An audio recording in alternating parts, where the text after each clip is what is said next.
मी तुमची खूप ऋणी आहे. अरे तुम्ही लोक ऐकत का नाहीये? हा मी तुम्हाला सांगतोय. मला हे सगळं करण्याची अजिबात गरज नाहीये. तुम्ही हे का करताय हे आपल्याला काहीही करू शकणार नाही.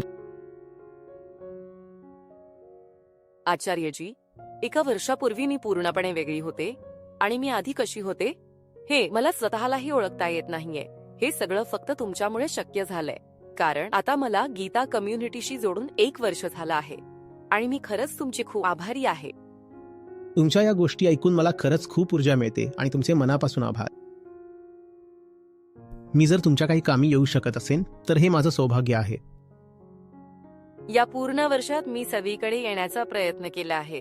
गोवा, नोएडा, सगळीकडे. आणि त्या सगळ्यात एकदा असंही झालं की मी ऑफिसमध्ये खरं बोलून आले की मी गोव्याला चालले आहे, तर त्यांना वाटलं की मी ट्रिपला चालले आहे.